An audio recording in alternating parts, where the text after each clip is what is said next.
Vamos abrir a Bíblia em Apocalipse capítulo 2, em nome de Jesus. E hoje queremos puxar a partir do versículo 18.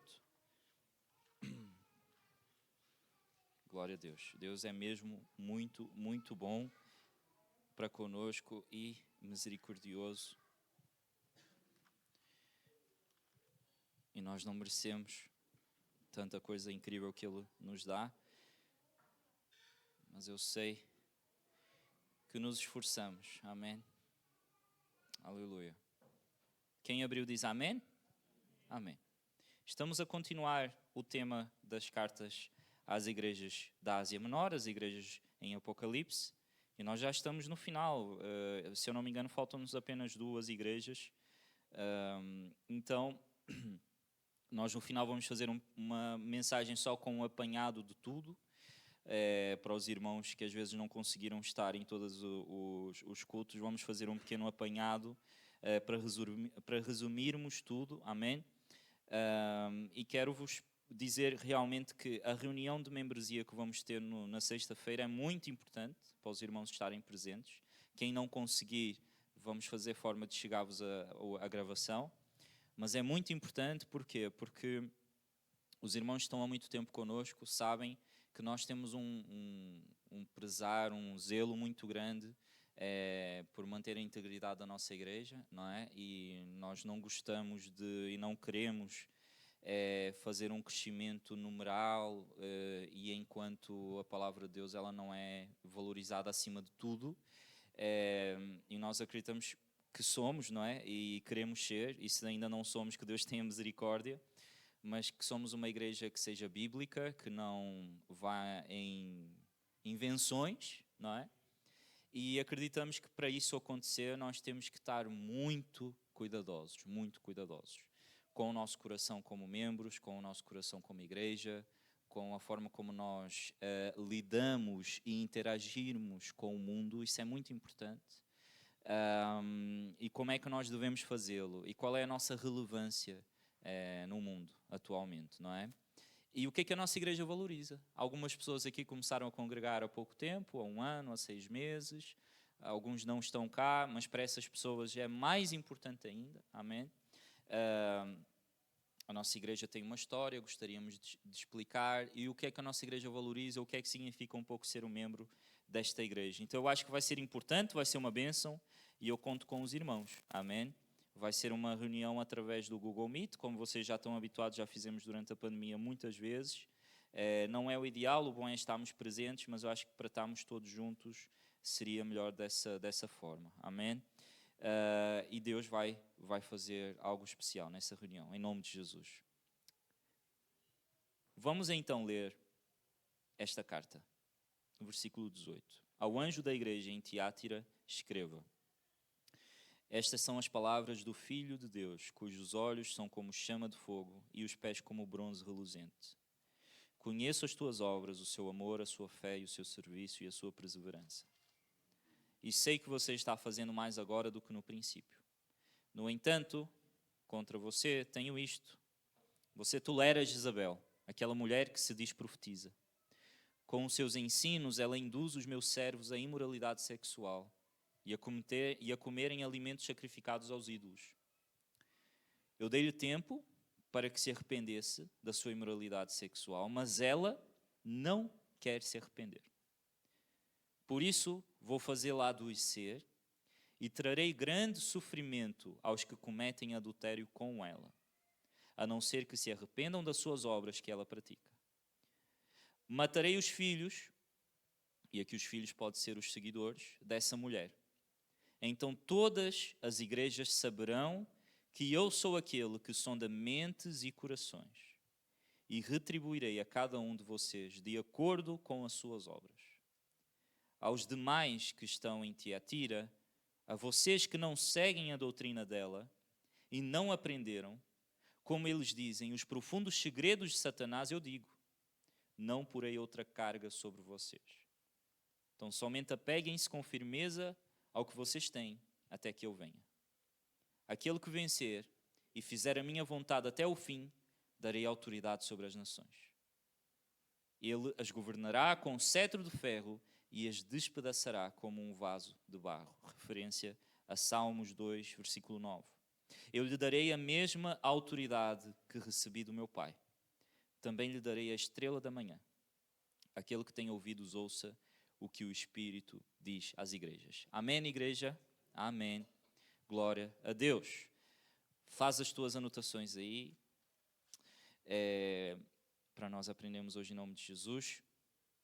Deus tem sido bom e Deus tem nos ensinado muito através dessas mensagens. E eu creio que hoje é algo especial da parte de Deus para nós. Se nós analisarmos melhor essa passagem, nós vamos ver algumas verdades muito importantes.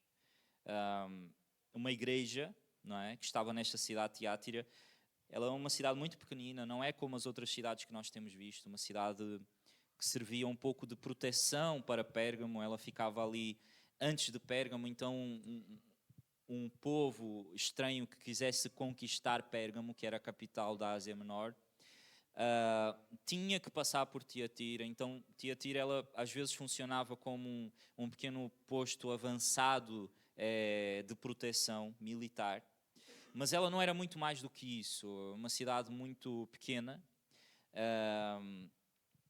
Uma coisa que é muito interessante é que Lídia, uma mulher que foi convertida ao Evangelho, considerada a primeira europeia a ser convertida ao Evangelho, ela foi convertida enquanto passava por esta cidade, não é? Então Deus fazia grandes coisas e fez grandes coisas através dos irmãos dessa cidade. E de facto Deus tem muitos elogios a fazer aos irmãos que estão aqui, não é? É uma igreja preocupada e uma igreja que pratica as boas obras. Leem novamente o versículo 19 comigo. Eu conheço as suas obras. Jesus conhece as nossas obras. Amém? E ele diz a esta igreja: eu conheço o teu amor, uma igreja que amava. Eu conheço a sua fé, uma igreja que praticava a fé. Eu conheço o seu serviço e eu conheço a sua perseverança. E sei que você está fazendo mais agora do que no princípio, ou seja, era uma igreja que crescia. Crescia em fé, crescia em amor, crescia em obras, crescia no serviço. E era uma igreja que continuava a perseverar, que continuava junta, que não se abalava por causa da perseguição. E era uma igreja que fazia muita coisa bem. Muita coisa bem. Mas é engraçado que então a igreja mais pequenina da Ásia Menor é aquela a qual Jesus dedica a maior carta. Olha que coisa interessante. Esta é a maior carta de todas as 7 cartas escritas às igrejas da Ásia Menor. Para a igreja que era mais pequena, na cidade mais pequena. Jesus então continua, porque Jesus dedica muita parte da carta a tecer, a expor os erros e os problemas que essa igreja tinha. Então nós vemos uma igreja que, apesar de ter boas obras, ser uma igreja amorosa, que tinha fé, que servia ao Senhor, que perseverava na fé, era uma igreja que estava a tolerar Jezabel, que estava a tolerar o pecado. E isto aqui é algo muito forte para nós aprendermos hoje, igreja, porque nós vamos entender um pouco do que é essa Jezabel, o que ela faz para induzir os irmãos a pecarem e em que situação é que essa igreja realmente se encontrava. Olha a coisa interessante, para quem olhava de fora, essa igreja praticava o amor, essa igreja tinha reuniões, cantava, adorava a Deus, fazia tudo, mas ali por trás da cortina, nos bastidores, esta igreja vivia entregue à imoralidade. Esta igreja vivia seguindo uma pseudo-profetisa que se tinha levantado naquela igreja para trazer divisão e para trazer o pecado no meio do povo de Deus. E Jesus então aponta para quem é essa pessoa. Ele diz que essa pessoa é Jezabel. Alguém aqui conhece Jezabel do Antigo Testamento? Levanta a mão. Jezabel. Jezabel era uma pessoa fixe, não era? Era uma serva de Deus, não era? Amava ao Senhor com todo o seu coração. Liderava a nação de Israel para adorar a Deus. Foi, não foi, irmãos? Glória a Deus pela vida da Jezabel.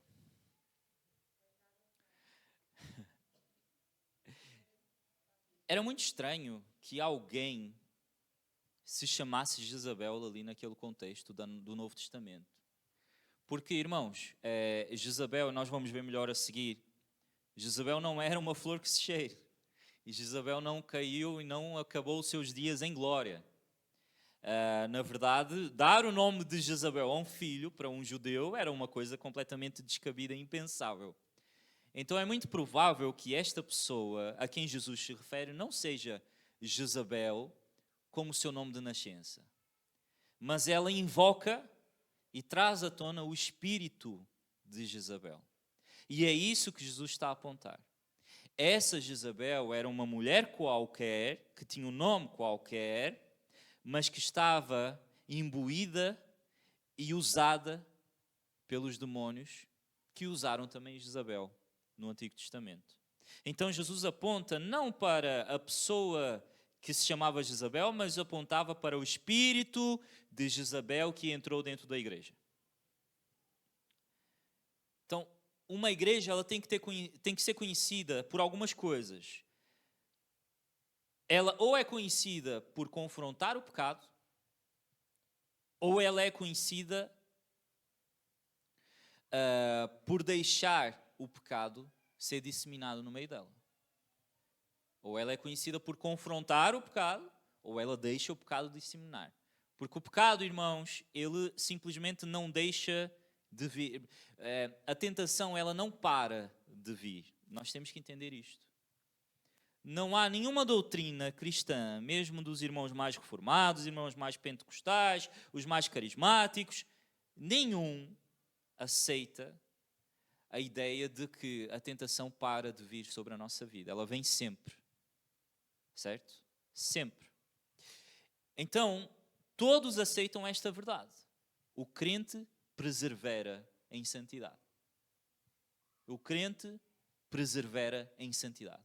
O verdadeiro cristão continua a lutar contra o pecado, sempre, até o final dos seus dias.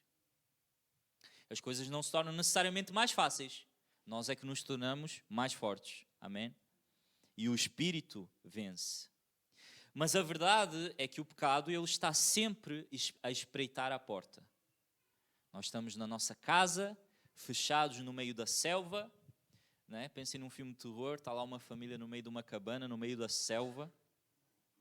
Quem quiser ter a ideia e escrever o roteiro, vai dar certo. E de repente, né, a família nunca saiu de casa, estava presa, porque naquela floresta à volta há bichos que estão à espreita. E a única forma desses bichos não entrarem, olha que ideia maluca, é se aquela família não espreitar e não abrir a porta da casa. Não é? Salvaguardando aqui as proporções, o pecado ele está sempre à espreita. O inimigo quer sempre tomar o nosso coração. Sempre. Então uma igreja que confronta o pecado é a igreja que diz não. Aqui tu não entras. Uma igreja que permite o pecado é uma igreja que abre a porta e permite que tudo o que existe lá fora para destruir possa entrar. Que tipo de igreja nós somos? A igreja que confronta. Amém? Jesus, quando faz o seu primeiro mandamento, lá em Mateus 18, à igreja, ele diz que a igreja deve confrontar o pecado. Então, isso é um mandamento para nós. E uma igreja tem que ser conhecida por exaltar a justiça em vez de exaltar a injustiça. Ela tem que exaltar a justiça, ela tem que condenar a injustiça. São preceitos básicos para nós medirmos a saúde espiritual de uma igreja. Mas Tiatira não estava saudável. Porque eles estavam a permitir algo e eles já estavam envolvidos em algo que na semana passada nós vimos em Pérgamo. O que acontecia com Pérgamo, irmãos? Pérgamo estava ali na entrada dessa situação de envolvimento com o pecado. Então nós vemos que alguns irmãos estavam a seguir a Balaão. Nós vemos que alguns irmãos estavam a começar a cair em pecado, estavam a começar a comer alimentos sacrificados. Jesus até disse que naquela cidade havia o trono de Satanás, mas aquela igreja ainda estava a fazer um flerte com o pecado. Ainda estava a flertar e Jesus avisou enquanto é tempo. Para com essa tua vida e arrepende e volta para trás. Certo? Mas aqui em Tiatira, Jesus não diz isso. Jesus deixa muito claro que essa igreja, ela não está mais no flerte com o pecado, ela já está a comemorar aniversário do casamento com ele. Ela já está envolvida até a cabeça com o pecado. E Jesus intervém enquanto já existe a disseminação do pecado que envolvia praticamente toda a igreja. Então nós estamos numa situação em que Tiatira, ela estava completamente envolvida e presa no pecado da imoralidade. Jesus então aponta o dedo e diz: Jezabel está no meio de vocês. Jezabel, 1º e 2º Reis, conta a história de Jezabel e do rei de Israel que se chamava Acabe. Acabe era um rei que tinha sucedido outro, mas a verdade é que eu vou viajar com vocês muito rápido em 2 ou 3 versículos só. 1 Reis 16:31 diz assim: Acabe, filho de Onri, fez o que era mau aos olhos do Senhor, mais do que todos os outros que foram antes dele, todos os outros reis anteriores. E sucedeu que, sendo leve a coisa que fez, tomar por mulher a Jezabel, filha de Etbaal, rei dos Sidônios, e foi e serviu a Baal e o adorou. Basicamente, Acabe toma por mulher uma mulher que servia a outros deuses, uma descrente. Vamos pôr em termos atuais. Então é um crente que vai para o mundo e casa com uma mulher descrente. Mas não era só isso. Era um rei de uma nação para a qual Deus tinha chamado, que não casa só com uma mulher descrente, casa com uma mulher feiticeira. Uma mulher que adora Baal. E ele se apaixona por ela, ele se envolve com ela, e acontece que Jezabel era uma mulher de muita personalidade e conseguiu dominar o seu marido. Mas não só o seu marido, ela conseguiu influenciar toda a nação. Então, o que Jezabel fez foi influenciar toda a nação que adorava a Deus, o Deus de Israel, e começou a dizer: não, vocês podem e devem adorar a Baal, que era um deus ali do entorno de Israel, que outros povos adoravam. Então nós vemos que ela começa a encher o reino de profetas de Baal e começa a dizer ao povo: eles são muito poderosos. Deus então levanta um homem chamado Elias, e Elias era um profeta e tinha uma tarefa muito ingrata, que era colocar o dedo na cara de Acabe e de Jezabel e dizer: arrepende-te, porque o Senhor vai acabar com a tua vida se tu não te arrependeres. E esse homem tinha muita coragem, que era a coragem do Senhor, e ele confrontou Jezabel, e ele confrontou os profetas de Baal, e ele chamou-os a uma situação, e os irmãos depois vão ler lá no capítulo 16 e 18 de 1 Reis, leem em casa que é muito bom. Elias faz um desafio: vamos para o Monte Carmelo, chama aí. Eram 550 ou 540 profetas de Baal, e era contra Elias. E Elias disse: olha, corta aí um animal, coloca. Quem fizer fogo descer dos céus é porque o Deus dele está certo. E a Bíblia conta que os profetas de Baal andaram ali, fizeram a dança da chuva, do fogo no caso, né? Andaram ali um dia inteiro e nada acontecia. E Elias, pelo poder do Senhor, não é? Profetizou e o fogo desceu sobre aquele lugar. Jezabel viu isso. Jezabel ficou possuída e mandou perseguir Elias. Elias então fica com medo, se esconde, e ela põe uma perseguição a todos os profetas do Senhor. E está lá no capítulo 18, versículo 4, pois sucedeu que quando Jezabel exterminava os profetas do Senhor, Obadias tomou 100 profetas e os escondeu, 50 no esconderijo e 50 no outro, e os sustentou com pão e água. Então havia ali uma perseguição nacional contra os profetas do Senhor. E essa mulher trouxe para meio do povo imoralidade. Adorar a Baal significava sacrificar alimentos a Baal. Então o povo comia comida sacrificada a Baal. Adorar a Baal significava aceitar os seus rituais de adoração a Baal, que envolviam imoralidade sexual. Então o povo ficou completamente preso a isto. Deus então dá um fim a Jezabel, lá em 2 Reis capítulo 9, fala que ela foi jogada de uma janela e o seu corpo foi comido por cães. Ela teve uma morte dessa forma, mas ela deixou um legado, que até hoje nós falamos sobre isso, não é? O espírito de Jezabel, que tenta se entranhar nas famílias, nas casas, e nesse caso aqui de Tiatira, na igreja do Senhor, para influenciar de forma que a adoração ao Deus vivo seja trocada pela adoração a Baal. E sabem quem é Baal no fundo, irmãos? Baal no fundo são os nossos desejos carnais. Certo? Baal no fundo são os nossos desejos. E o espírito de Jezabel quer isto, quer que nós aceitemos adorar os nossos desejos, em vez de adorar ao Deus de Israel. Como é que um povo que adorava a Deus, que fazia sacrifícios ao Deus vivo, de repente começa a adorar a Baal? Eu me questiono muito sobre isso.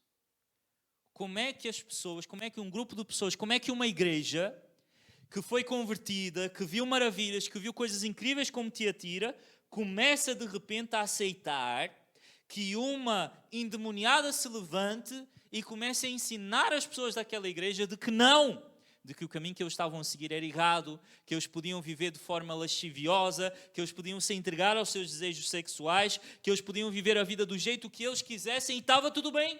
Como é que uma igreja aceita isso? Como é que uma igreja passa de um ponto de ser fervorosa, de lutar contra o pecado, para aceitar o pecado? Como é que uma nação inteira faz isso? Há um processo, diz ao teu irmão, há um processo. Há uma normalização.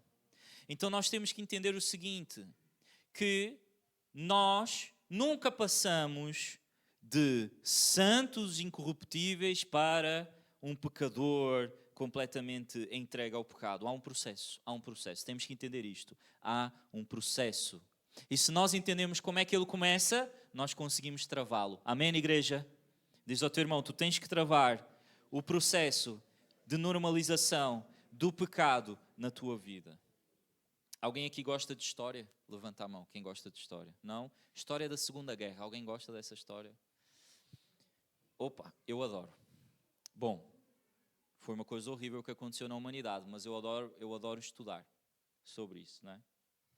E eu ponho muito a questionar assim, as pessoas naquele tempo, se nós olharmos para a Alemanha nazi, nós vamos olhar para uma situação de exceção muito na humanidade, não é? O ser humano ele já é ruim como tudo, mas ali ele atingiu um ápice que nunca tinha sido visto antes. Como é que, se nós olhamos para aquelas imagens, vemos documentários, como é que nós vemos alguém achar normal e participar daquilo tudo que foi feito? E às vezes eu coloco-me a pensar, não é? Eu pensava muito nisso, como é que aqueles soldados, como é que aqueles homens alemães, como é que era a cabeça deles? Como é que eles aceitavam fazer as atrocidades que foram feitas? Como é que eles aceitavam entrar na casa de uma família judia, pegar numa criança, separar dos pais, mandá-la para um campo de concentração, num comboio cheio, e chegar lá no campo de concentração, mandar algumas para um lugar onde elas não vão comer, elas vão morrer de inanição, e outras mandá-la para dentro de uma câmara. Nessa câmara eles pegavam num cristal, esse cristal entrava em contato com o ar quente e ele exalava um gás mortífero. E quem vai lá até hoje consegue ver as marcas de unhas que estão na parede, dentro das câmaras de gás. Como é que esses soldados conseguiam ouvir aquelas crianças a gritar pela sua própria vida, em desespero, e continuavam a fazer? Vocês já pensaram nisso? Há um livro muito interessante que fala sobre como é que esse processo se deu, chama-se Ordinary Man, que fala sobre o batalhão 101 da Polícia de Reserva. Não eram nazis, eles não tinham ideologia nazi, mas eles começaram a servir a SS, que era a polícia nazi. E esse livro conta a história de como é que esses homens comuns, normais, reservistas do exército, que amavam a sua nação, que amavam a Alemanha e que queriam que ela desse certo, mas que não necessariamente no início achavam que iam estar a fazer o que faziam no final. E ele diz que o processo começa de uma forma. Primeiro eles são recrutados, primeiro são chamados para fazer parte. Depois eles são ideologizados. A mente deles passa por um processo de lavagem cerebral. E isso foi muito forte na ideologia nazi. Então, como é que é o homem ideal? Como é que é a mulher ideal? Como é que é a família ideal? Como é que é a nação ideal? Quem é que está contra nós? Quem é que está a prejudicar o nosso povo de crescer? Essas pessoas, esses judeus estão a prejudicar-nos, por isso nós temos que fazer alguma coisa em relação a isso. Nós temos que os parar. Durante anos, e isso a entrar na mente, eles começavam desde crianças a aprender sobre isso.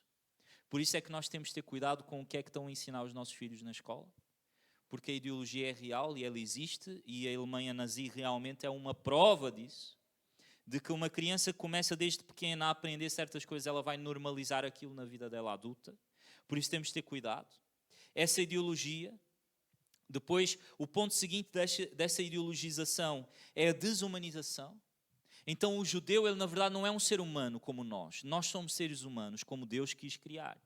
O judeu, ele é uma depravação do ser humano. Ele é um ser humano inferior. Ele é um ser humano corrompido. Ele é um ser humano que serve ao diabo. E se ele não é um ser humano, ele não merece o tratamento que um ser humano merece. Nós temos que desumanizá-lo. Depois, os superiores começavam a exercer pressão sobre os soldados para que eles começassem a cometer atos de barbárie.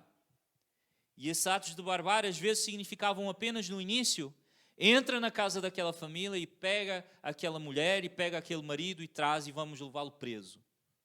Isso aí talvez eles faziam, porque eram as coisas que eram pedidas. Depois vem o ponto do conformismo social. Bem, eu estou num lugar onde toda a gente faz, onde toda a gente age dessa maneira, onde é normal pensar e agir desta forma, então se eu penso diferente deve ter algum problema comigo. Isso acontece muito com quem é adolescente na escola. Meus colegas todos pensam, agem dessa maneira, fazem dessa forma. Se eu sou o diferente aqui, deve ter algum problema comigo. Deve ter algum problema comigo. Eu quero ser normal, eu quero ser aceite. Então eu vou começar a agir do jeito que toda a gente age. Eu vou começar a pensar, fazer o que toda a gente faz. Conformismo social. Depois eles começaram a ritualizar o assassinato. Começaram a tornar aquilo algo santo. Matar o judeu significa limpar o mundo daquilo que lhe faz mal. Os judeus são o problema. Se eles continuarem aqui, o mundo não vai se curar. Nós temos que os matar para que o mundo seja curado. Estão a entender o que é que eu estou a fazer aqui? Imaginem essa ideologia na cabeça de um jovem, de um adolescente, de uma criança, dia após dia, durante anos. Há uma escalada de violência. Um dos episódios mais importantes, não sei se vocês sabem, mas eles não começaram já a mandar as pessoas para campos de concentração. Eles primeiro começaram a lançar leis que dizia que os judeus não podiam ter certos trabalhos ou não podiam ter certas regalias. Passou 2 anos, vem uma nova lei. Os judeus não podem ser donos de empresas. Vem mais uma. Os judeus não podem viver nos bairros que os alemães vivem. Vamos criar bairros só para eles. Mais um ponto. Os judeus têm que ser identificados. Nenhum alemão pode passar na rua e não saber que é um judeu.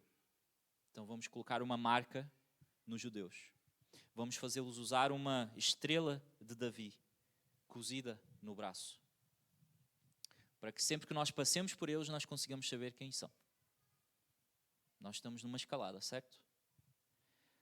Agora, os judeus que resistem vamos abrir uma lei para que nós possamos destruir os comércios dele. E há uma noite chamada Noite dos Cristais, se eu não me engano, em que a população, não foi só soldados, a população destruiu os comércios todos dos judeus que havia. Mas ainda não estavam a ser mortos, ainda não estavam a ir para campos de concentração. Mas daí para o resto foi um processo, foi um passo. Então vamos fazer o seguinte, eles estão a ser muitos, vamos começar, já que eles estão sozinhos, isolados e não fazem nada de importante e são uma corja na sociedade, o que é que nós vamos fazer? Vamos fazê-los trabalhar, não é? Vamos fazê-los trabalhar. Vamos abrir um campo, vamos fechar esse campo e vamos mandá-los para lá e vamos dizer que o trabalho liberta. Algum dia que vocês forem a Auschwitz, vocês vão ver na entrada, apenas o trabalho liberta. Vamos fazê-los trabalhar porque eles têm que contribuir para a nossa sociedade. Ao longo da guerra e já no final da guerra, tem-se a ideia da solução final. A solução final é o seguinte, nós já testamos tudo, nós já fizemos tudo, nós temos que eliminar esse povo. Então nós já não queremos que eles trabalhem, nós já não queremos que eles estejam isolados, nós já não queremos apenas odiá-los, nós queremos vê-los mortos. E este ano, 2023, 80 anos depois da Segunda Guerra ter acabado, 80 anos depois, os judeus conseguiram voltar ao mesmo número que eles eram antes da guerra. Levou 80 anos. Aquilo que foi feito em 3, 4 anos, levou 80 anos para recuperar. E eu ficava assim a pensar, o que é que acontece, né? Há um ciclo vicioso da violência. Então, a violência faz parte do coração daqueles homens. Eles começam a despersonalizar as vítimas. Os judeus, quando iam para o campo, já não eram Joseph, já não eram João, já não era a Maria. Era o número 2, o número 3, o número 4. Então vais colocar o 2, vais colocar o 4 aqui, vais colocar o 5 na câmara de gás, vais fazer o que for necessário. Já não é uma pessoa, é um número. É uma coisa. E no final, a banalização do mal. A banalização do mal. O mal faz parte de quem nós somos. No pecado, é assim. Nós temos o pecado que é apresentado, assim como aqueles homens foram recrutados, ele nos é apresentado, nós podemos nos alistar nele ou não. Nós podemos ter um segundo passo que é, se não tivermos cuidado com o nosso coração, nós vamos tolerar o pecado. Sabem o que é tolerar? É ele acontecer e nós não fazemos nada, deixarmos ele acontecer. Não é connosco, não é por nós, não está a fazer tão mal assim, não está a causar tantos problemas assim, então eu vou tolerar, eu vou deixar acontecer. Se nós tolerarmos, nós vamos passar a permiti-lo. E permitir significa que nós começamos a deixá-lo acontecer sem nenhum tipo de cuidado. E no final, aquilo que é permitido torna-se normalizado. E sabem o que é uma coisa normalizada? Ela já faz parte da nossa vida. Ela já está embutida na nossa vida, no nosso dia a dia, na nossa rotina. Esta igreja já tinha o pecado normalizado, já fazia parte, já estava ali.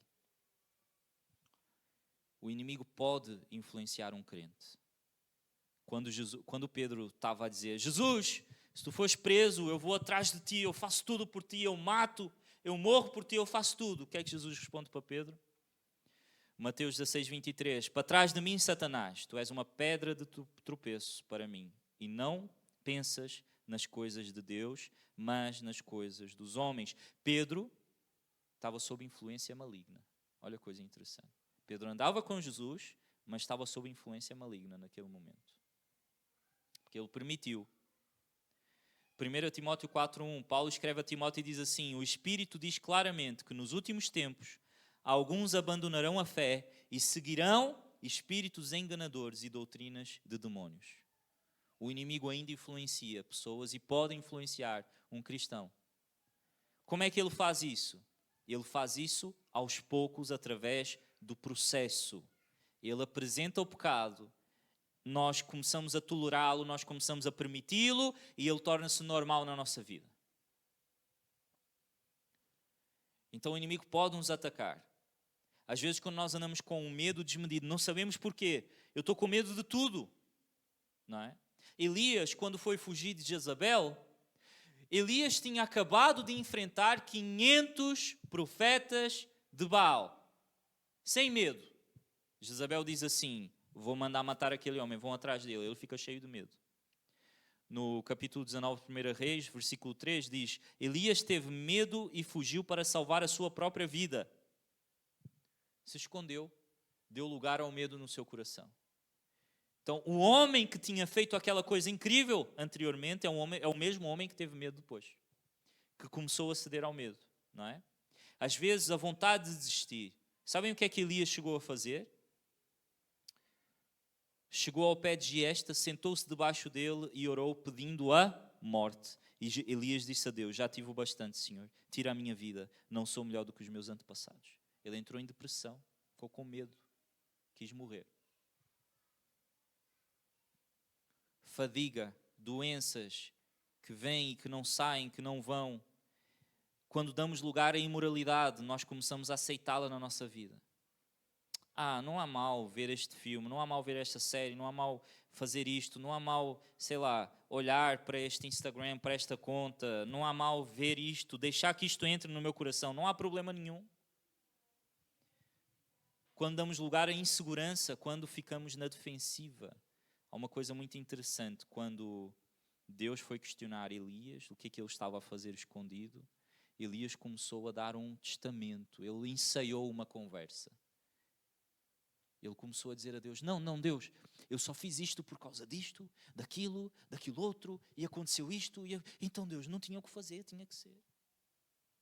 A gente já viu, quando a gente começa a dar lugar ao inimigo, tudo o que seja de Deus, a gente entra na defensiva. Nós entramos na defensiva, já viram isso? Tudo o que seja de Deus, tens que orar mais. Não, mas eu não tenho tempo, fogo. Estão a pedir demais. Minha vida já é tão ocupada, eu já tenho tanta coisa para fazer, querem que eu ore mais? Tens que vir à igreja. Não, mas pelo amor de Deus, quer dizer, eu não tenho capacidade para isso, eu não consigo. Tens que pedir perdão à tua mulher, ao teu marido. Não, mas a culpa é dela, a culpa é dele. Nós temos sempre o contraponto, temos sempre o contra-ataque para fazer. A palavra nos confronta e a gente tem sempre a defensiva para dizer, não, mas Deus, é assim, vamos lá, vamos conversar, tu não estás a perceber bem a situação, deixa-me te explicar. Eu é que sou injustiçado nessa situação, Deus. Eu é que sou perseguido, odiado. Tu é que tens que fazer com que as pessoas que estão contra mim sejam corrigidas. E Deus nos diz, não, o erro está em ti. Eu preciso que tu te arrependas e voltes para trás. Jesus então deixa muito claro para aquela igreja, eu virei contra aquela mulher e eu virei contra os filhos, os seguidores daquela mulher. E eles vão sofrer debaixo da minha mão. Deus, mas isso é muito, muito duro. Deus, mas isso é muito forte. Deus, mas isso não é justiça, isso é vingança. E Deus diz, a vingança é minha, não é tua. A autoridade é minha, não é tua. O poder é meu, não é teu. Esse é o ponto dele ser Deus e nós não. É que ele tem poder, autoridade e força para fazer o que ele quiser. E se nós temos um problema com isso, nós temos um problema em aceitar que Deus é Deus. Não, mas Deus é muito cruel. Segundo quem? Segundo tu? Jesus diz, não, eu vou corrigir essa situação. Mas aqueles a que não seguem essa doutrina, eu vou tirar a carga sobre os vossos ombros e eu quero que vocês se apeguem ao que vocês têm até que eu venha. Diz ao teu irmão, apega-te a Jesus até que ele venha. Amém. para acabar, vamos abrir lá em Tiago 4, versículo 1. Tiago 4, versículo 1. Aleluia. Glória a Deus. A palavra de Deus diz assim, Tiago 4, versículo 1.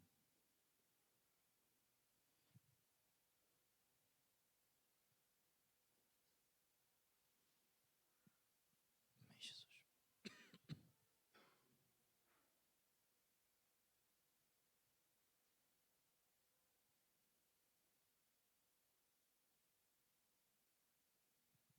Amém, Jesus.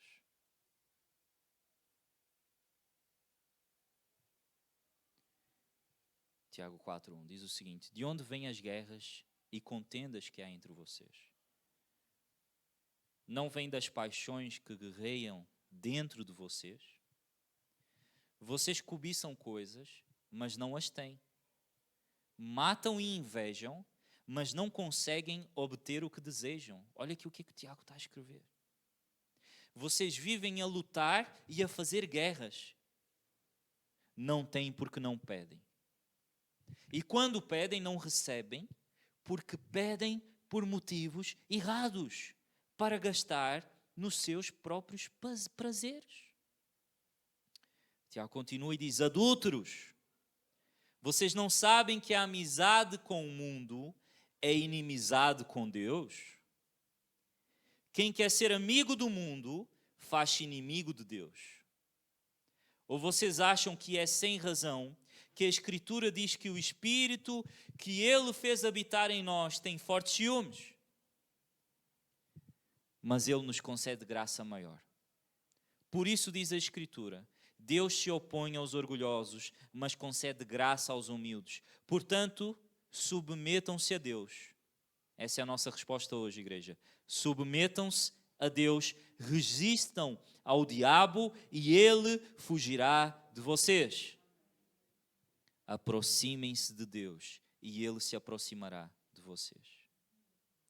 Pecadores, limpem as mãos, e vocês que têm a mente dividida, purifiquem o coração. Entristeçam-se, lamentem-se e chorem. Troquem o riso por lamento e a alegria por tristeza. Humilhem-se diante do Senhor e Ele os exaltará. Qual é a solução para uma mente, para um coração que está a viver debaixo da influência do inimigo? É humilhar-me e submeter ao Senhor. É me submeter. É entender que às vezes, irmãos, eu tenho que me lamentar, eu tenho que chorar, porque eu não estou num caminho que agrada ao Senhor. Às vezes eu tenho que falar com Deus e dizer: Deus, eu sou tão falho, eu sou tão pequeno, eu sei que Tu és grande, eu vou me humilhar diante de Ti. Porque Deus se opõe aos orgulhosos. Deus se opõe aos orgulhosos. Mas Deus dá graça a quem é humilde. Qual é a resposta para um coração que sofre? Para um coração que está deprimido? Para um coração que está com medo? É a adoração. É a adoração. É a submissão, é a adoração. O que é que Jesus fez com o endemoniado gadareno? Ele tinha uma legião dentro dele. Uma legião é de pelo menos 6.000 homens no exército romano. Então aquele homem, ele tinha, se formos pela literalidade, ele tinha 6.000 demónios a possuí-lo. E ele viu Jesus a chegar. E o que é que ele fez? Ele foi, correu, prostrou-se e adorou a Jesus. Prostrou-se aos seus pés e adorou. E a palavra grega do adorou, a palavra adoração, ela tem várias originais no hebraico e no grego. Cada uma significa uma coisa diferente. Essa palavra aqui, proskuneo, significa ajoelhar-se, beijar os pés e as mãos. Então, quando diz que aquele endemoniado adorou a Jesus, significa que ele se prostrou aos pés de Jesus. Ele se prostrou aos pés de Jesus, beijou os seus pés, mesmo estando endemoniado, mesmo tendo 6.000 demônios a atormentá-lo. ele ainda teve forças para ir ter com Jesus. O diabo não nos consegue impedir de ter com Jesus, irmãos. Não interessa o nível de influência sob o qual tu e eu possamos estar. Jesus está sempre ao alcance de um joelho dobrado. Ele está sempre ao alcance de um coração entregue. Ele está sempre ao alcance de uma vida que quer se arrepender e quer ser transformada. Nenhuma barreira o inimigo pode colocar no teu caminho para chegares até Jesus. Nenhuma. Ele vai tentar, mas ele não pode. Eu não quero que esta igreja cristã nascer de novo seja conhecida por tolerar, por normalizar, por aceitar o pecado. Eu quero que nós sejamos disciplinados, que nós amemos ao Senhor a ponto de negar aquilo que o inimigo nos propõe e nos oferece. Amém? E hoje é um dia que podemos nos entregar a Ele, podemos nos fazer com que o nosso coração esteja prostrado diante dEle. Amém? Senhor Jesus, eu te agradeço porque há uma forte responsabilidade daqueles que te amam e daqueles que te seguem. E há um chamado de renúncia para nós. Há um chamado de renúncia, Senhor.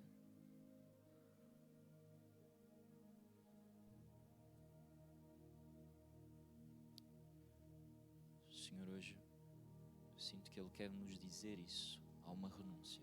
Há um chamado para a renúncia. Os olhos dele estão sobre nós, à procura dos que vão renunciar, dos que vão entrar e dar um passo em direção a esse chamado.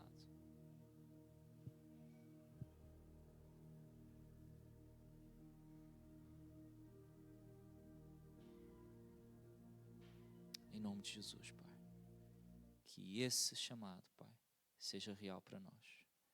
Nós possamos, em nome de Jesus, meu Deus, receber, Pai, e saber, Senhor, o quão importante é, meu Deus, nós lutarmos, meu Pai, e não cedermos 1 milímetro ao inimigo das nossas almas.